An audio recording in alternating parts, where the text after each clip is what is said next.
relación a esta emergencia que hubo a partir del 11 de julio, bueno, ¿cómo ha sido?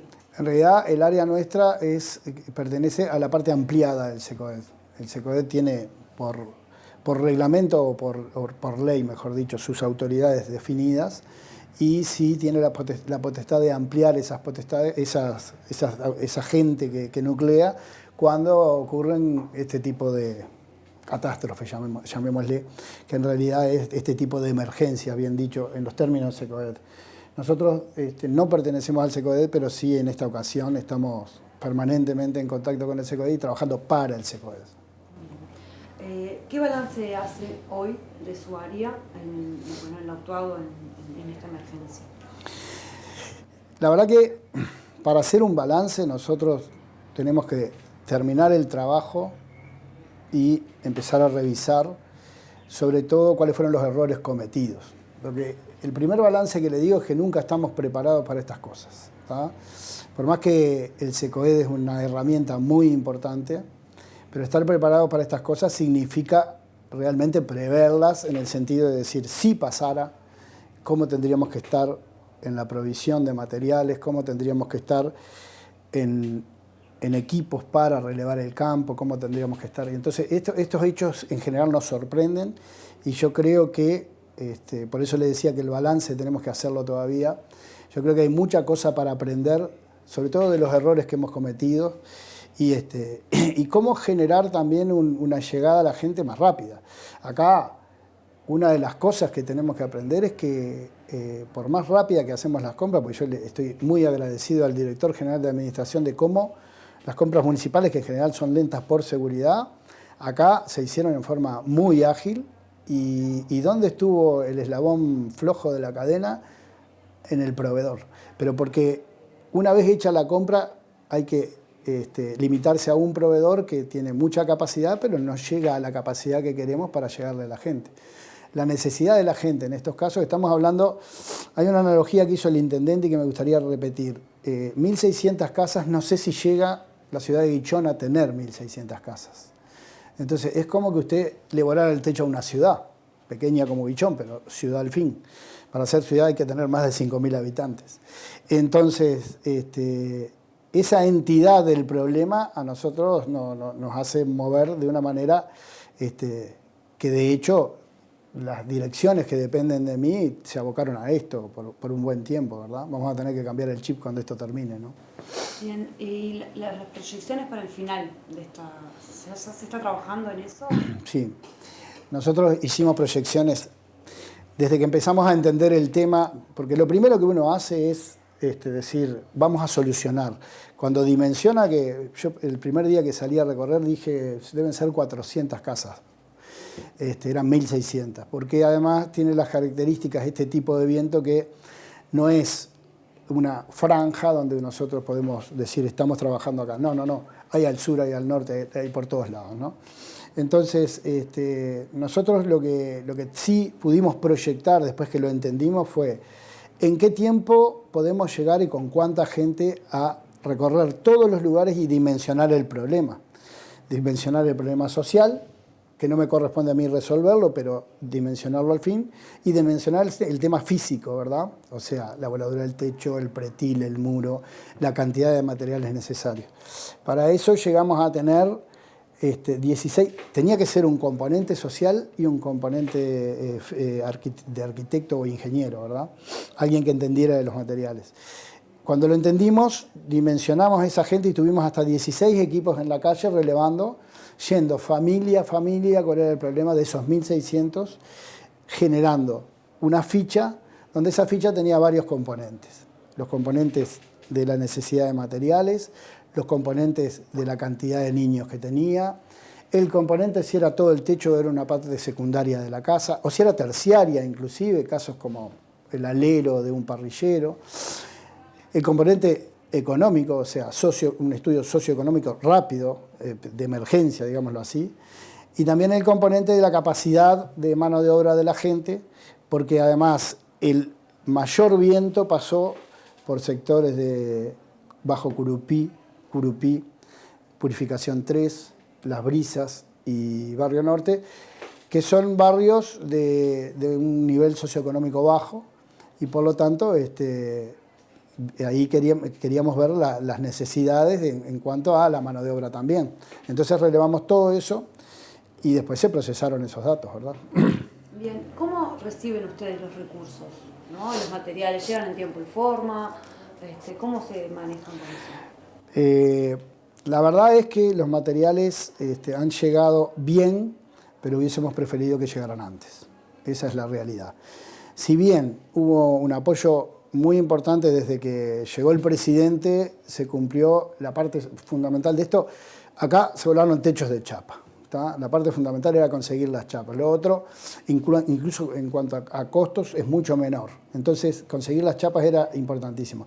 Ahí tuvimos el apoyo enseguida de parte del gobierno nacional, donde se donaron 10.000 chapas. ¿Tá?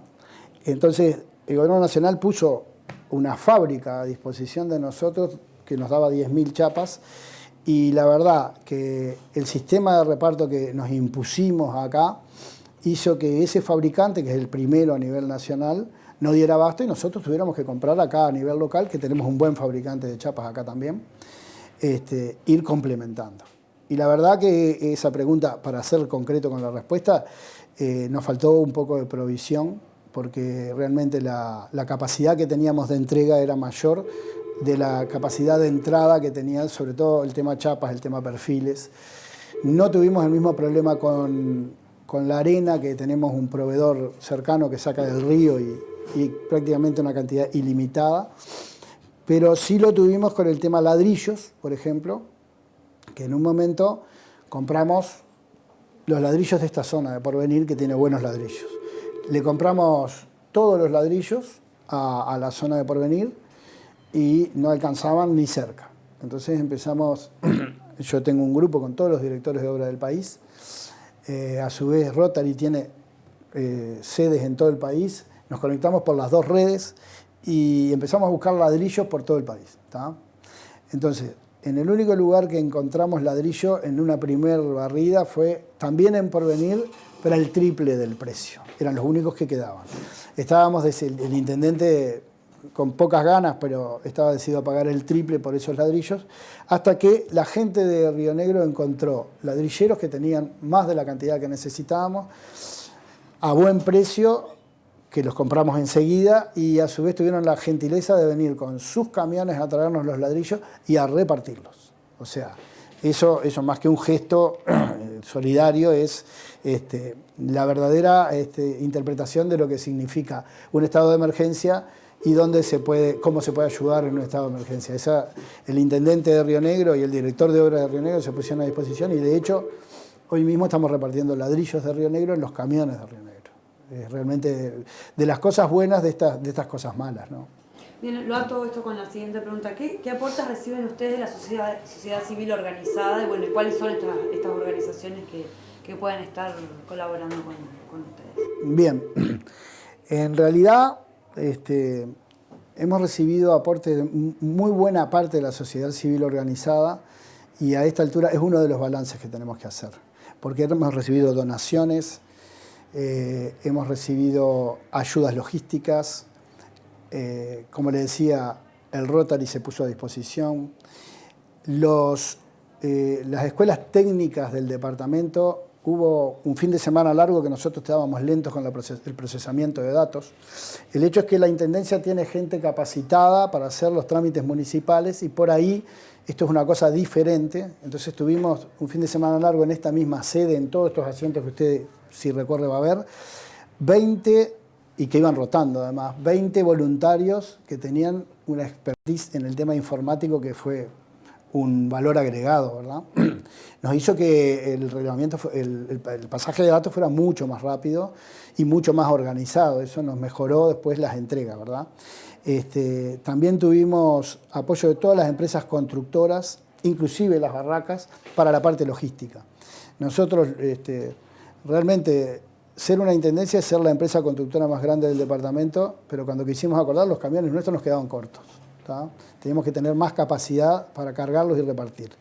En ese sentido tenemos las barracas de Paysandú poniendo sus camiones, las empresas constructoras poniendo sus camiones y sus elevadores para cargar las chapas y todos los materiales, que también nos dieron una gran mano.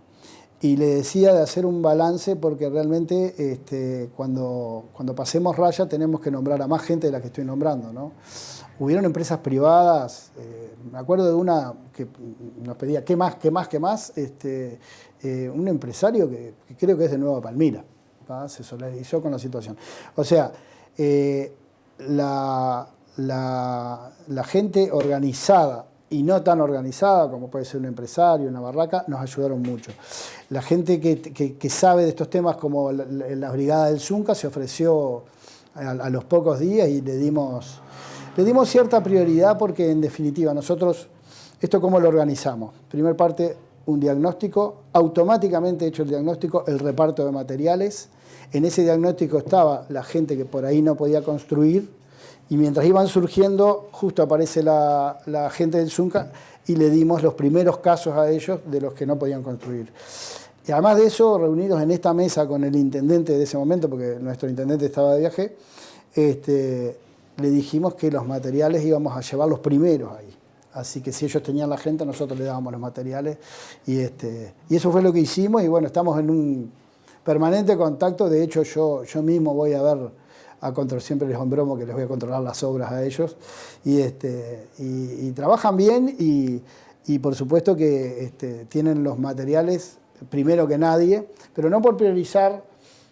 Evidentemente son toda gente humilde la que no puede reconstruir su casa, pero por priorizar que tenemos mano de obra y podemos aprovecharla. De hecho, estamos haciendo la última etapa, yo le dije la etapa de diagnosticar, la etapa de dar materiales, y la etapa que viene es la de ver el saldo que nos queda. Hay que recordar que esa gente se le voló el techo en parte porque se las hizo ellos mismos. Ellos mismos se lo construyeron.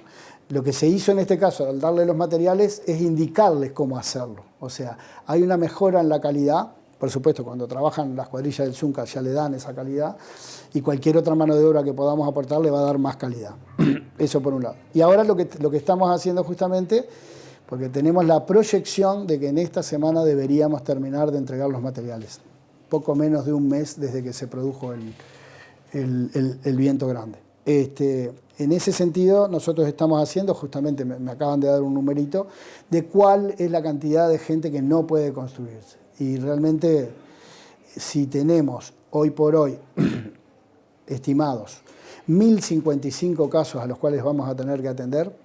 ¿Por qué el 1.600 al 1.055? Porque ese es el estudio real de cuál es la gente que necesita algo y cuál es la que no necesitaba por distintas cosas que evaluamos, ¿verdad? Pero de esos 1.055 casos le diría que no llegan a un 3%, 4%, y a su vez de esos 40 o 50 casos, ya la gente de la Brigada Solidaria, por ejemplo, tiene 20 que los está atendiendo, de los cuales 7 ya están terminados y los otros están en proceso. No creemos, por las características de la gente que estamos atendiendo, no creemos que sea demasiada la necesidad de aporte de mano de obra, pero sí estamos pensando en varias alternativas para realizar esa llegada con mano de obra para quien lo necesite, ¿verdad? Hay varias alternativas. Ahí está la Brigada del Zunca, tenemos ofrecimiento de la gente de techo, pero no con sus soluciones, sino con las soluciones que propongamos nosotros. Y bueno, y mañana mismo tenemos una reunión con un montón de gente que quiere, organizada también, que quiere aportar mano de obra para los casos que no puedan ser con mano de obra propia. Bien, ¿se está pensando en algo para prevenir esto? Si bien es algo impredecible el tiempo, pero el clima, pero se está pensando en, bueno, en el futuro pasa esto, que no nos agarre otra vez. ¿Se está trabajando en eso? No se está trabajando, pero sí se va a trabajar. Es lo que pasa siempre cuando nosotros tenemos cosas de las cuales no estamos acostumbrados a hacer. Lo necesario es hacer una evaluación enseguida. ¿Tá? Nosotros en esta semana estamos terminando, después nos queda la etapa, no le dije, pero se lo agrego ahora. Nosotros estamos haciendo también, ya empezamos, al terminar los relevamientos, empezamos con parte de esa gente a hacer auditorías. Las auditorías implican, le dimos el material, tenemos que ver cómo los está poniendo. ¿Tá? Implica como un seguimiento. Se hace en forma telefónica y aleatoriamente al lugar a ver si lo que nos dicen se está cumpliendo. Entonces, luego de esas auditorías, cuando termine este proceso, nosotros tenemos que agarrar todos los elementos que tenemos, que son carpetas y carpetas y carpetas, y plantearnos realmente, si esto sucediera, qué es lo mínimo que tendríamos que tener para dar una respuesta más rápida, ¿verdad? ¿Qué es lo mínimo que tenemos que tener? Entonces ahí vamos a tocar puntos como cómo trabajar con los proveedores. Capaz que acá la celeridad en la compra conspiró contra la celeridad en la entrega. La celeridad en la compra es, usted proveedor nos puede entregar tanto, sí, le compramos todo rápidamente y ahí nos cercenamos un poco de comprar en otro lado. Ese tipo de cosas son las que tenemos que poner como postulados para un nuevo evento, ¿verdad? Entonces, ¿cómo nos preparamos para un nuevo evento? Y usando las lecciones que aprendamos de este evento, ¿verdad? Esa es la clave.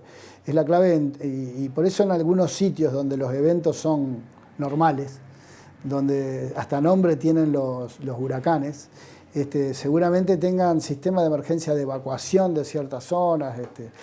No creo que lleguemos a ese punto, pero sí estoy seguro que si se produjera, esperemos que no, si se produjera un evento de esto, estoy seguro que esta experiencia nos va a ayudar a llegar antes a la gente y capaz con algún tipo de prevención. Nosotros, por ejemplo, en esta ocasión no usamos lo que sería tapar la casa para que la gente pudiera vivir.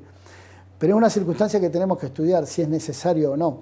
Porque la mayoría de la gente llegábamos, y lo hice personalmente a relevarlo, y nos decían, no, yo tengo solucionado. Yo ya saqué todos mis muebles para la casa de mi suegra y vivimos con mi hermano y tenemos solucionado. O sea, la casa estaba vacía, que fueron la mayoría de los casos.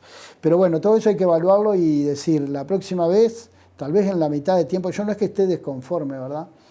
Porque realmente vi en estos días un trabajo de gente municipal y de otros voluntarios que ha sido, hace muchos años que estoy en esto y lo he visto como un trabajo muy comprometido, muy comprometido. Acá no hay cuestión de horas. Acá ese fin de semana que yo le digo, que fue el fin de semana largo del 18 de julio, acá se trabajó desde las 6 de la mañana hasta las 8 de la noche, y la verdad que y gente voluntaria que no cobró un peso, además de los municipales que por supuesto no pusieron sus horas extras en juego, ¿verdad? Sino que trabajaron directamente. Entonces, esos son valores que hay que destacar. Técnicamente, le hago la última. ¿Cuánto tiempo estiman que va a llevar a reconstruir la ciudad? Yo le diría que técnicamente en esta semana nosotros terminamos la etapa más importante, que es que todo aquel que tuvo perjuicios y que su vivienda se vio afectada para poder vivir adentro, va a tener los materiales necesarios para reconstruirla. Muchos de ellos ya los han incorporado y lo venimos comprobando con este tipo de auditorías que estamos haciendo. Para tomar estos casos que los estamos evaluando ahora, vamos a suponer un universo de 50, 60 casos, pensamos que en un mes más esto está terminado. Lo que significa que después de las 1.600 casas afectadas tenemos la expectativa de que en 2 meses esté terminado el trabajo y la gente esté en su casa normalmente como estaba antes y tal vez con una mejora en la calidad en cuanto a la contingencia, a estar mejor parado frente a otra contingencia de este tipo.